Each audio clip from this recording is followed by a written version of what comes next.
الكل يجمع، ولتسمعها القنوات وسمعتها مرارا، كل السوريين يجمعون أن من يقاتلنا بعض منهم يتكلمون باللغة الفارسية.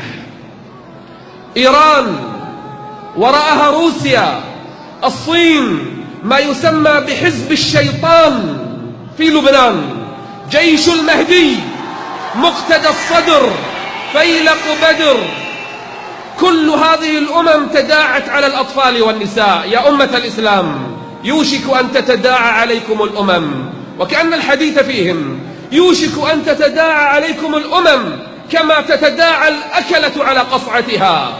قالوا: أو من قلة نحن يومئذ يا رسول الله؟ قال: بل أنتم يومئذ كثير، لكنكم غثاء كغثاء السيل، أوهن قلوبكم حب الدنيا وكراهية الموت. لكن تخرج طائفة في هذه الأمة تعيد لها عزتها بإذن الله. بشائر النصر كثيرة. المؤمنون الآن في سوريا يتنظمون، المجاهدون ينسقون، السلاح بدأ يصل. يقول أحظمهم وكلهم: لا نريد طعاما، لا نريد شرابا، فأرض سوريا مباركة لا يموت فيها جائع. نريد السلاح،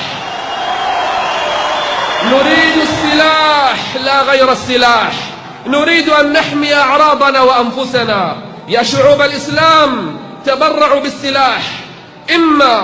ورسالتي أخيرة إلى قادة المسلمين، رسالتي الأخيرة إلى قادة المسلمين: إيران الآن تقاتل بكل صراحة، بجنودها، بسلاحها، بخبراتها، بأذنابها في الخليج يقاتلوننا. فيا قادة الإسلام، إما أن ترسلوا الجيوش لنصرة شعبنا المسلم في سوريا، إما أن ترسلوا الجيوش، وإما أن تسلحوا الجيش الحر، وإلا فالكل خائن. والسلام عليكم ورحمة الله وبركاته.